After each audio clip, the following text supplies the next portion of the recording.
2절까지 말씀을 보도록 하겠습니다. 구약성경 창세기 32장 21절에서 32절까지 말씀을 한 절씩 교독하죠. 창세기 32장 21절입니다. 그 예물은 그에 앞서 보내고 그는 무리 가운데서 밤을 지내다가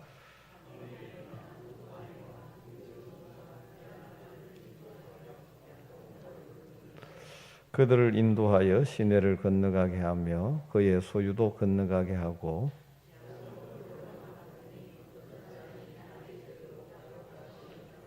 자기가 야곱을 이기지 못함을 보고 그가 야곱의 허벅지 관절을 치매 야곱의 허벅지 관절이 그 사람과 씨름할 때 어긋났더라.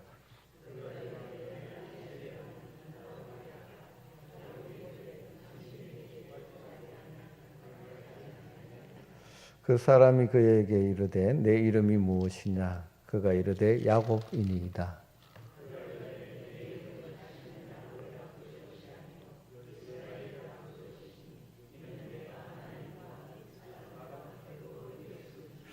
야곱이 청하여 이르되 당신의 이름을 알려주소서. 그 사람이 이르되 어찌하여 내 이름을 묻느냐 하고 거기서 야곱에게 축복한지라.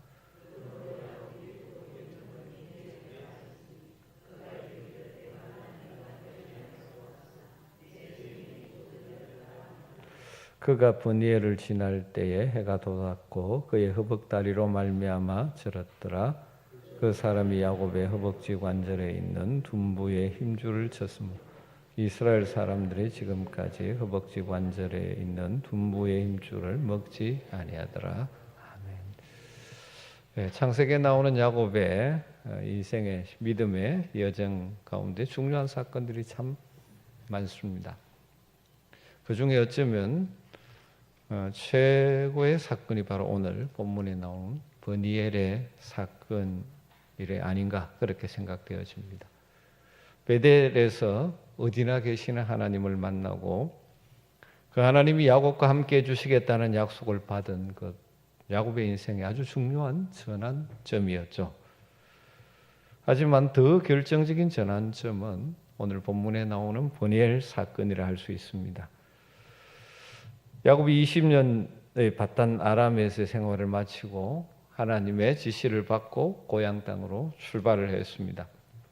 외삼촌 라반의 추격이 있었지만 하나님께서 간섭해 주심으로 마지막 서로 언약을 맺고 관계를 아름답게 마무리했습니다.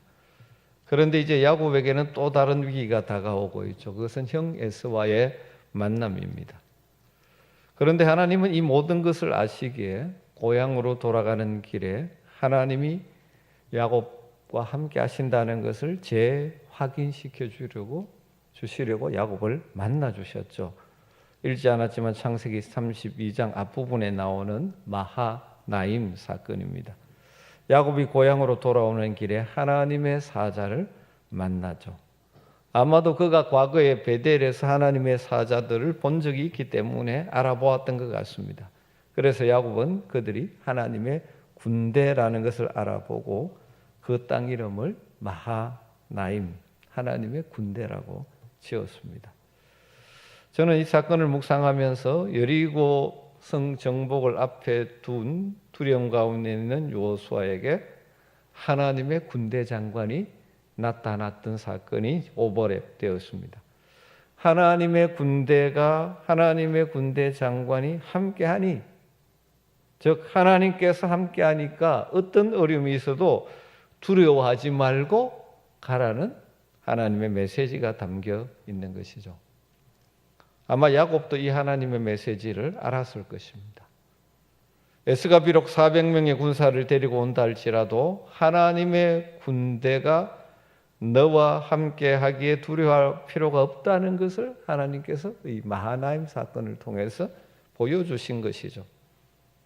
아마 드러나지 않았지만 고향으로 돌아가면서 형 에서에 대한 두려움이 야곱의 마음속에 내재되어 있었을 것입니다.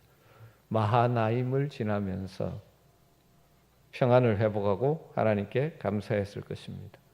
밧단 아람에서도 함께 하신 하나님, 지금도 그의 군대로 나와 함께 하시는구나 그렇게 생각하고 믿음으로 담대하게 나아갔을 것입니다. 여러분, 그런데 이 마하나임에서 하나님을 만났던 야곱이 좀 지나자 또 어떤 태도를 취하고 있습니까?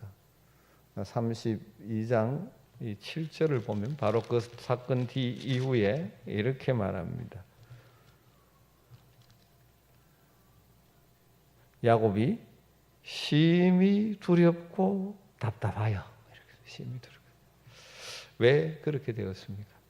형 에서가 400명을 거느리고 자신에게로 오고 있다는 소식을 들었기 때문입니다. 바로 얼마 전에 마하나임, 즉 하나님이 함께 하신다는 것을 보여주셨는데 그 하나님이 함께 하신다는 확신이 이 형 에서가 400명을 데리고 온다는 소식을 듣자 사라져버리고 뭐가 크게 보입니까? 형 에서와 400명의 군사가 야곱의 눈에 크게 보입니다. 그러니까 뭐가 찾아오죠? 두려움이 찾아오고 답답함이 찾아옵니다. 여러분, 야곱의 이런 모습을 보면서 여러분은 어떤 느낌이 드십니까? 사실 이게 우리의 모습이지 않습니까?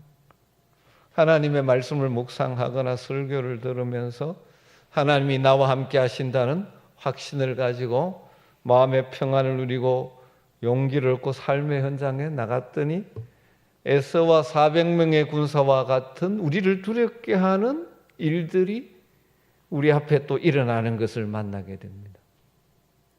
그러면서 어떻게 봅니까? 눈에 보이는 문제가 너무 크게 보이니까 하나님의 약속은 잘 보이지 않고, 그럼 두려움이 우리를 지배해버리고, 그런 일들이 사실 우리의 삶에 자주 일어나지 않습니까? 여러분, 두려움이 우리를 찾아와서 지배해버리면 바른 판단을 할 수가 없습니다. 야곱이 두려움에 휩싸이자 하나님이 함께 하신다는 그 하나님의 약속을 이룬 평안은 사라져버리고 답답해지는 것이죠. 그렇게 되니까 다시 인간적인 죄의 속성이 다시 나옵니다. 어떻게 하면 자기의 꾀로 이 문제를 어떻게든 해결해 보려고 하게 되는 것이죠. 그래서 자기와 함께한 동행자와 재산을 두 떼로 나눕니다. 그렇게 한 이유는 에서가 한 떼를 치면 남은 한 떼는 피하겠다라는 계획을 가지고 그렇게 하죠. 물론 하나님께 기도도 합니다. 11절에 보면 내가 주께 간구하오니 내 형의 손에서 에서의 손에서 나를 건져내옵소서. 내가 그를 두려워함은 그가 와서 나와 내 처자들을 칠까 겁이 나기 때문이다. 기도를 합니다. 야곱은 기도하면서도 여전히 전적으로 하나님을 신뢰하지는 못합니다. 그래서 어떻게 하면 또 다른 인간적인 방법을 찾아냅니다. 그게 무엇입니까? 예물, 선물을 바치는 것입니다. 엄청난 양의 예물을 세 떼로 나누어서, 그것도 세 떼로 나누어서 형의 감정을 어떻게든 풀어보려고 하는 것이죠. 할 수 있는 인간적인 모든 방법, 지혜, 물질을 동원해서 자신의 힘으로 극복하려고 하는 것입니다.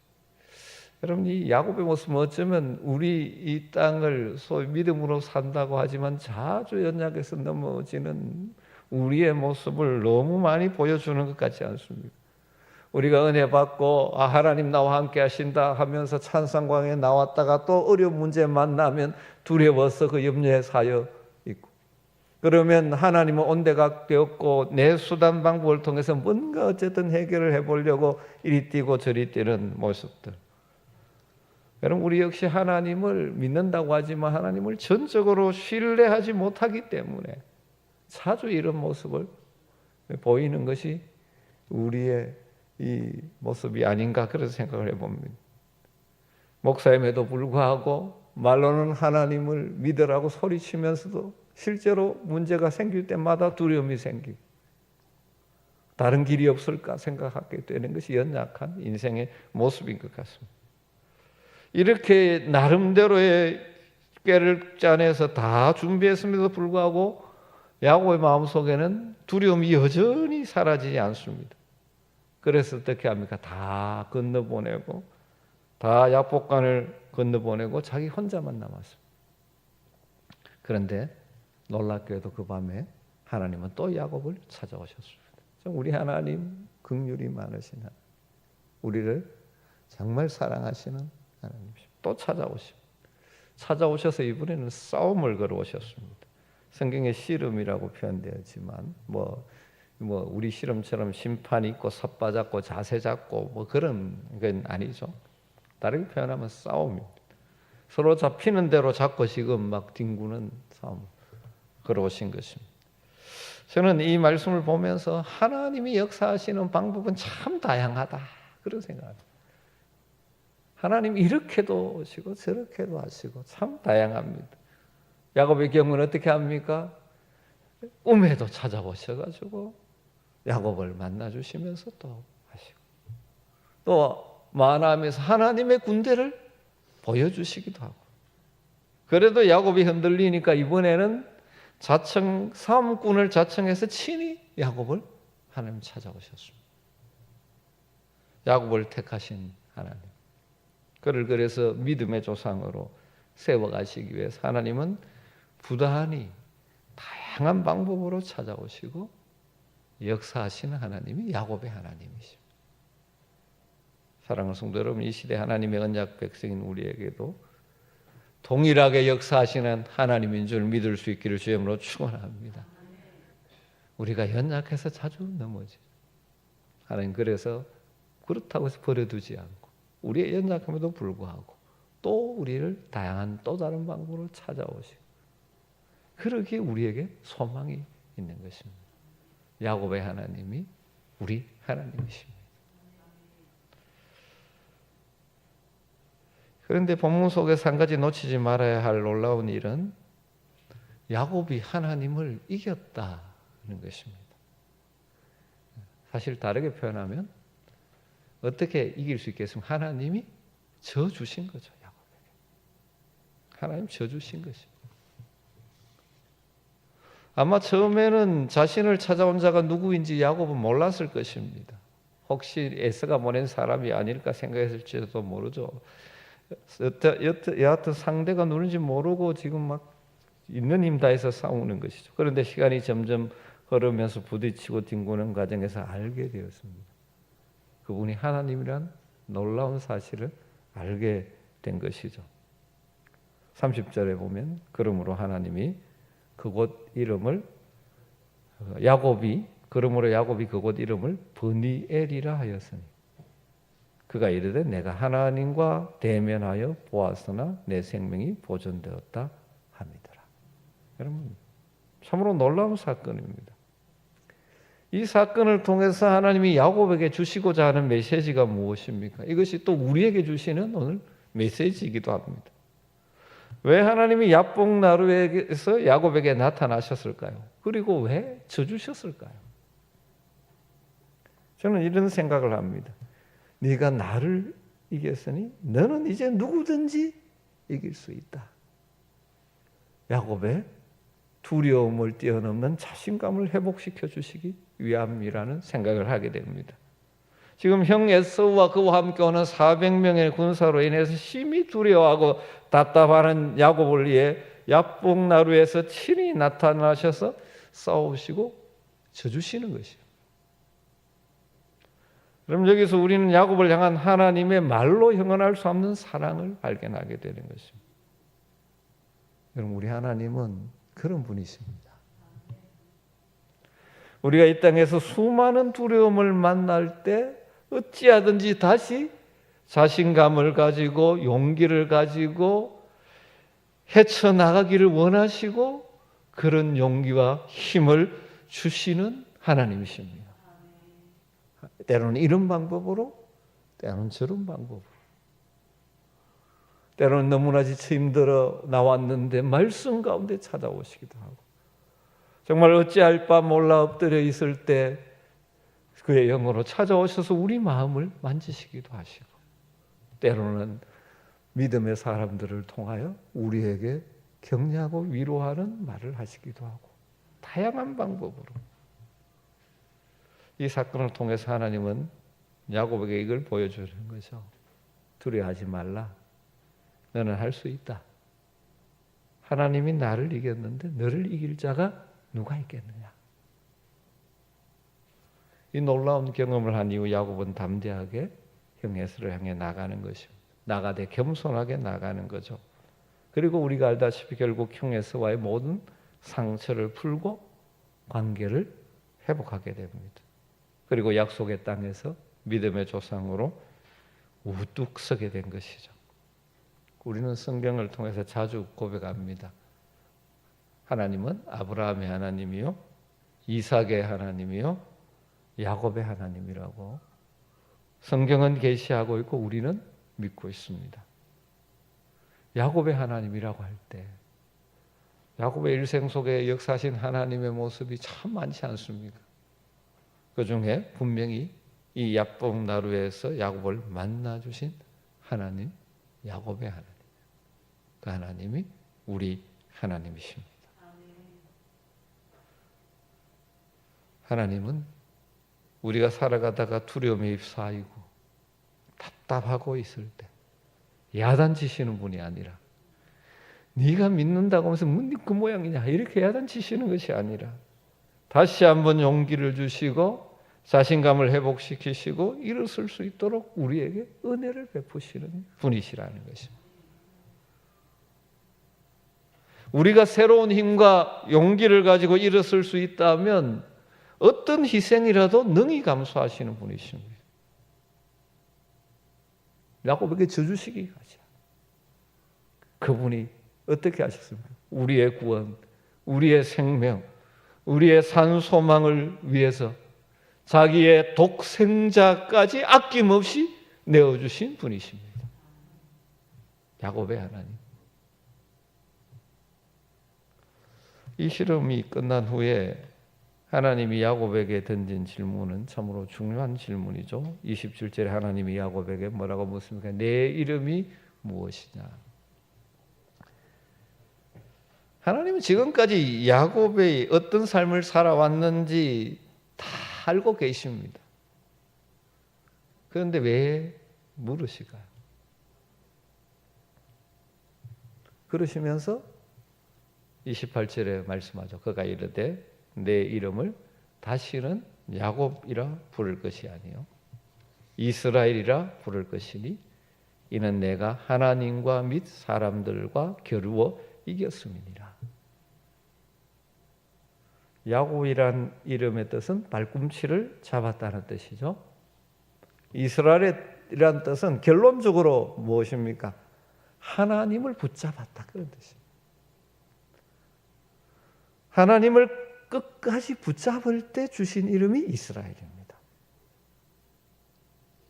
그러니까 이 사건을 통해서 야곱이 지금까지 붙잡고 있던 다른 것을 놓고 진짜 하나님을 붙잡았다는 거죠. 붙잡고 사는 이 붙잡는 대상이 달라진 것입니다. 이때까지는 믿음으로 살면서 여전히 뭘 붙들고 있습니까? 세상, 자기 꾀, 자기 힘.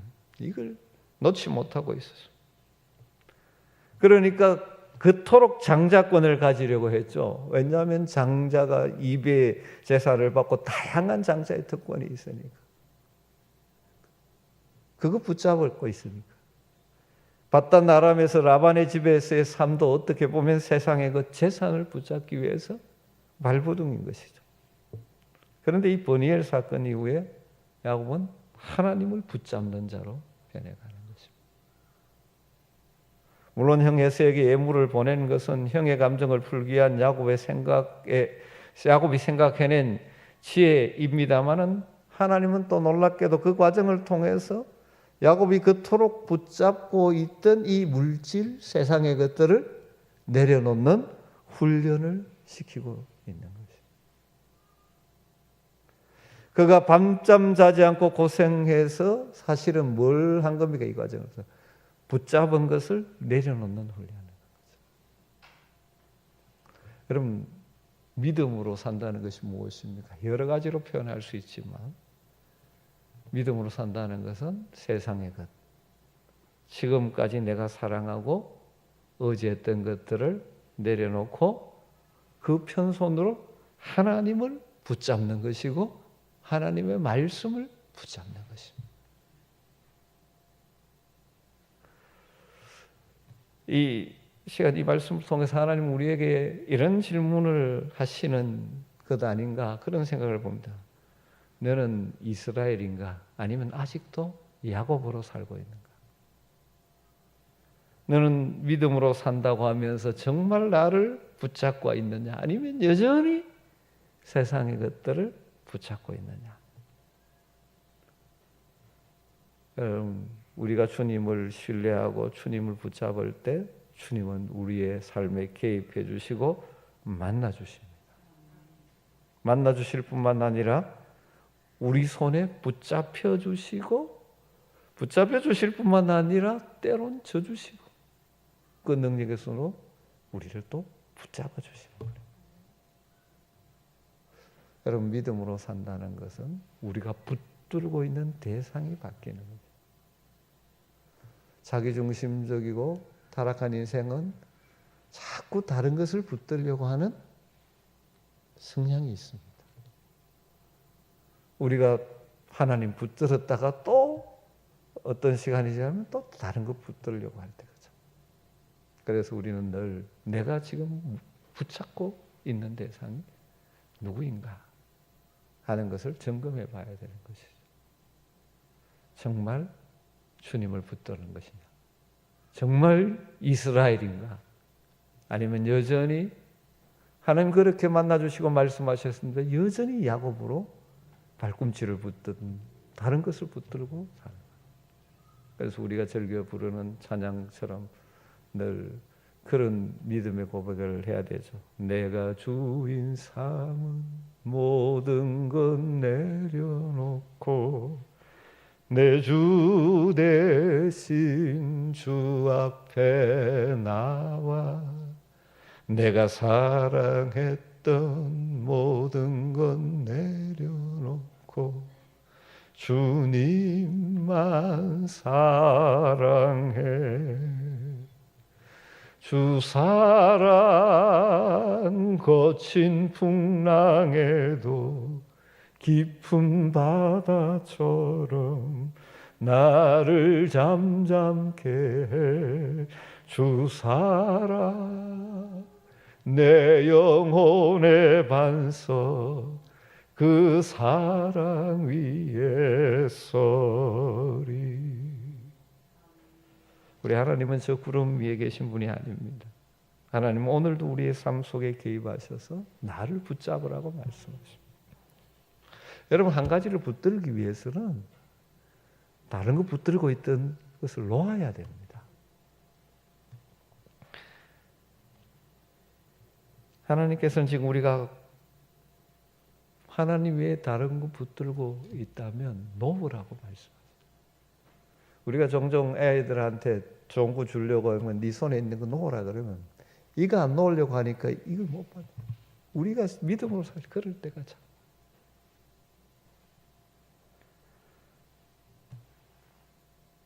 그럼 하나님이 우리에게 붙잡혀 주시고 우리를 붙들어 주시는 것이에요. 다시 한번 스스로에게 질문해 보십시오. 나는 이스라엘인가? 하나님 붙들고 사는 자. 야곱처럼 아직도 살고 있는가? 여러분, 이것은 우리의 신학이 계속 어떻게 보면 굴곡을 갖추면서 이제 성장해 가는 것이죠. 이런 말씀을 들음으로 해서 또 다시 다른 거 붙들고 있던 건 내려놓고 주님을 붙드는 것이죠. 그러면서 우리는 자라가는 것입니다. 사랑하는 성도 여러분, 가장 복 있는 인생은 하나님을 붙잡고 사는 인생이고 하나님께 붙들림 받은 인생을 사는 것인 줄 믿습니다. 오늘 본문의 내용을 다시 한번 정리해 보십시다. 야곱은 처음에는 형 에서의 문제로 노심초사하고 있었습니다. 이 문제를 가지고 야곱이 온갖 생각을 하면서 아이디어를 짜내고 있습니다. 그렇게 했을 때 결론은 무엇이었습니까? 7절처럼 야곱이 심히 두렵고 답답하여. 그러니까 인간적인 하나님 없이 뭔가 해결하려고 하다 보니까 만나는 결국 무엇입니까? 두려움과 답답한 뿐입니다. 그러나 어떻게 하든지 형과의 문제를 풀려는 생각 하나에 골몰하고 있습니다. 그런데 하나님이 야곱에게 나타나셨습니다. 하나님 그와 씨름을 하십니다. 그러니까 야곱도 형과의 문제보다는 지금 코앞에 당면한 문제인 이 사람과의 씨름에서 자신을 지켜야 하는 문제로 눈을 돌릴 수밖에 없었던 것이죠. 왜 형 에서의 문제로 골몰하는 야곱에게 하나님이 나타나셔서 싸움을 거셨겠습니까?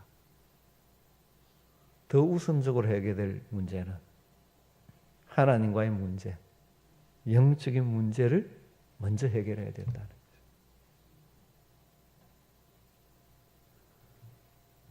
예수 형과의 문제가 큰 것처럼 보였는데 하나님은 그것보다 더 중요한 건 너는 나와의 문제를 먼저 해결해야 된다. 여러분, 이 진리는 오늘날 이 시대를 사는 성도들에게도 동일한 게 적용됩니다. 여러분에게 어려움을 주는, 답답함을 주는 문제가 무엇입니까? 많죠. 어떤 경우는 직장의 문제일 수도 있고, 물질의 문제일 수도 있고, 질병의 문제일 수도 있고, 자녀의 문제일 수도 있고, 인간관계 문제일 수도 있고, 여러 가지 문제로 우리가 힘들 때가 많습니다. 그런데 하나님 우리에게 이렇게 말씀하시는 거죠. 그 문제보다 나와의 문제를 먼저 풀어라. 초점을 나에게 맞추어라. 나와 관계가 바르게 정립되어 있는지를 살펴라. 나와 너 사이에 가로막힌 것이 없는지에 먼저 관심을 가지고 해결하라. 여러분, 우리가 힘들고 어려움을 만날 때마다 이 야복 나루에서 야곱을 찾아오시는 우리 하나님, 이 사건을 기억했으면 좋겠습니다. 하나님은 이런 방법으로 우리에게 접근하실 때가 참 많습니다. 우리로 하여금 먼저 하나님과의 관계를 바르게 정립할 것을 요청하시는 것이죠. 그래서 하나님과의 관계가 바로 되어지면 에서의 문제, 표면적인 문제들은 하나님이 하나님 방법으로 해결해 주시는 거죠. 여러분, 모든 관계가 중요하지만 가장 중요한 것은, 가장 우선적인 것은 하나님과의 관계입니다. 그리고 하나님의 뜻을 깨닫고 순종하는 것입니다. 인생을 살다 보면 여러 가지 문제 만나죠. 고민해야 되고 해결책을 찾아야 되고 하는 문제가 많습니다. 그런데 여러분, 그럴 때 그 문제만 고정되어 매몰되어지면 진짜 해결책은 나오지 않습니다. 우리 성도들에게는 다른 길이 있습니다. 하나님과의 관계로 우리의 영적 시선을 돌려야 하는 것입니다.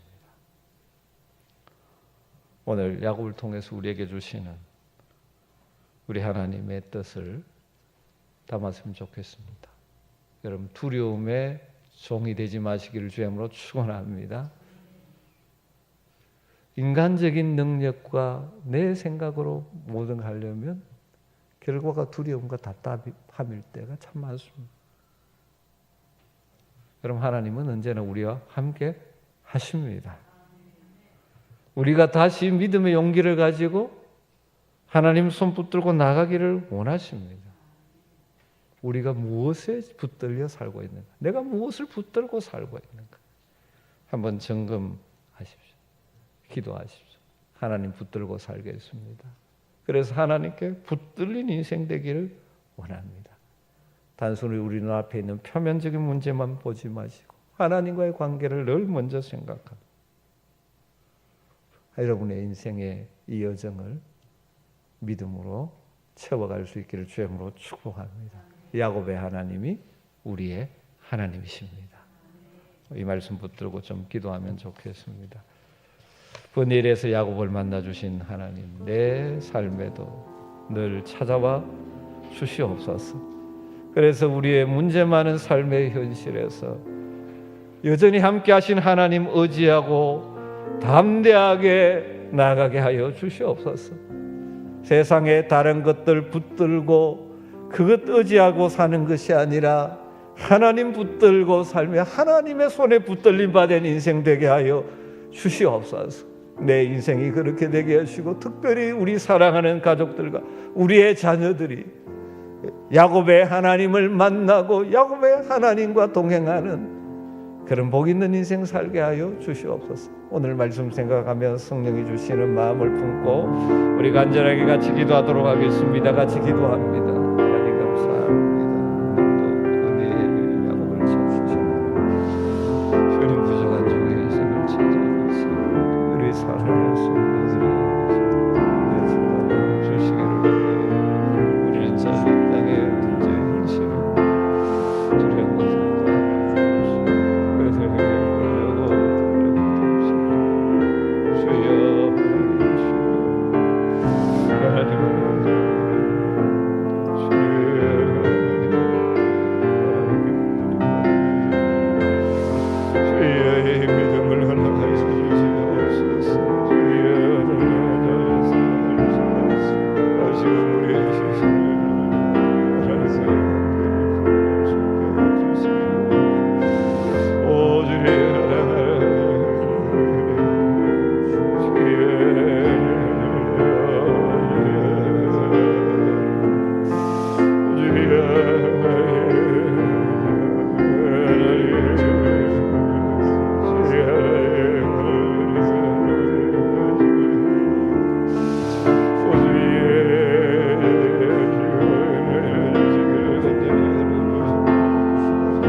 내가 사랑했던 모든 것 내려놓고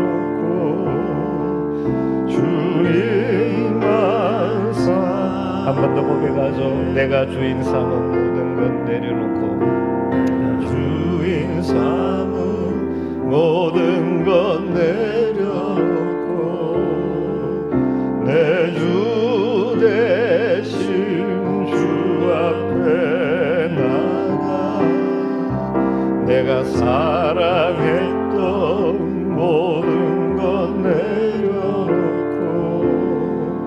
주님만 사랑해 주 사랑 끝인 풍랑에도 주 사랑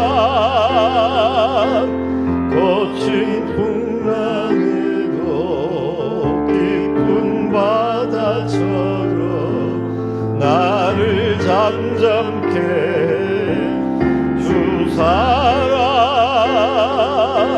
내 영혼의 반석 그 사랑 위에서 한 번 더 하죠. 주 사랑 끝인 풍랑에도 주 사랑 세상에 풍파 많지만 주님이 주시는 평안이 우리의 심령을 채우게 하여 주시옵소서.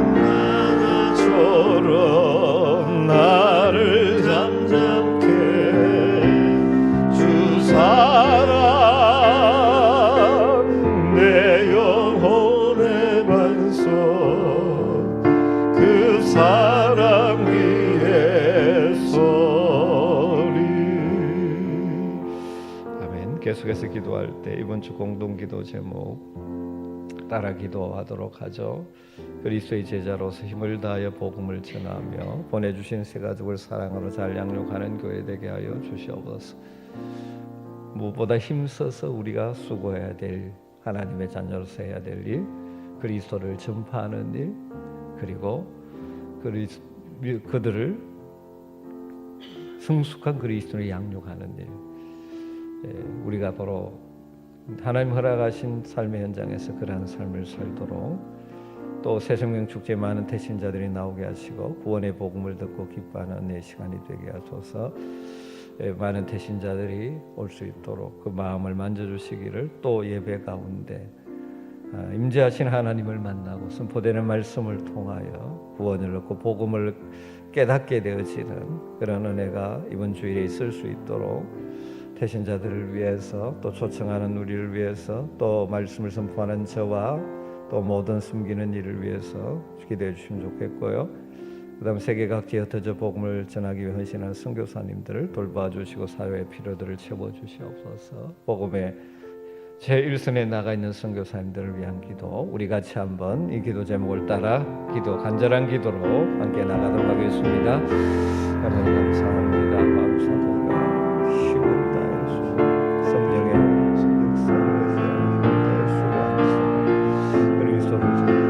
각 사람을 가르치시고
내가 늘 의지하는 예수 1절을 찬양하고 마지막 기도하겠습니다. 좀 천천히 하도록 하겠습니다.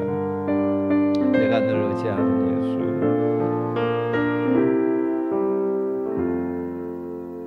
내가 늘 의지하는 예수, 나의 상처 입은 심령을 불쌍하게 여기사 위로하여 주시니 미쁘신 나의 좋은 친구, 내가 의지하는 예수, 나의 사모하는 친구, 나의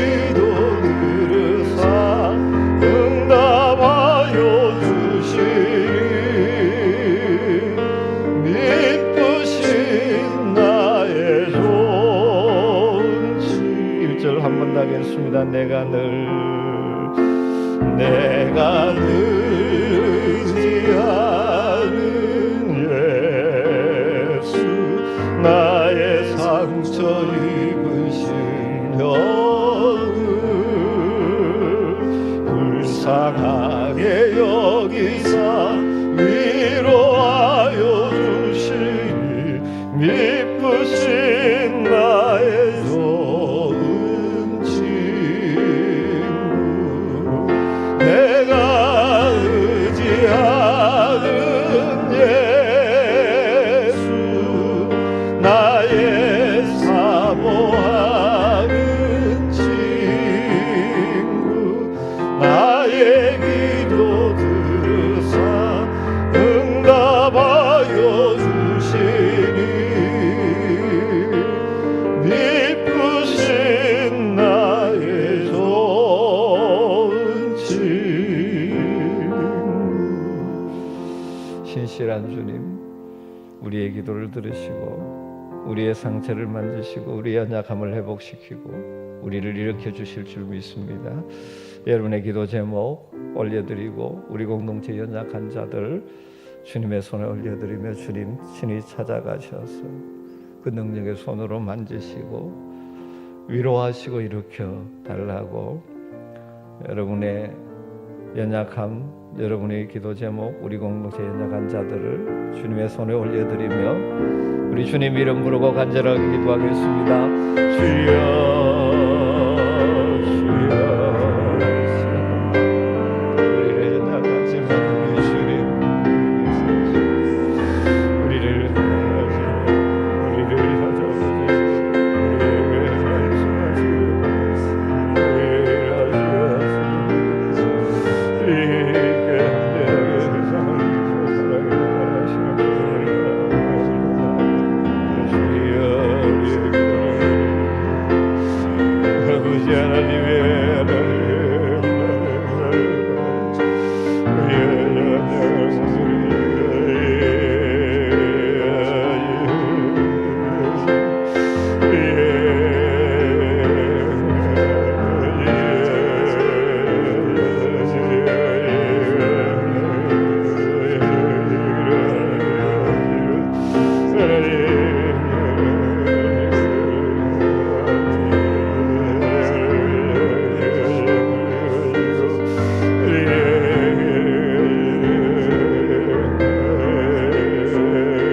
주님 가르치신 기도 함께 올려드리겠습니다.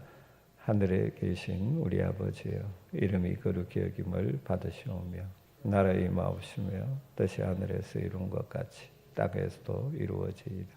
오늘날 우리에게 일용할 양식을 주옵시고 우리가 우리에게 죄 지은 자를 사하여 준 것 같이 우리 죄를 사하여 주옵시고 우리를 시험에 들게 하지 마옵시고 다만 악에서 구하옵소서. 대개 나라와 권세와 영광이 아버지께 영원히 있사옵나이다.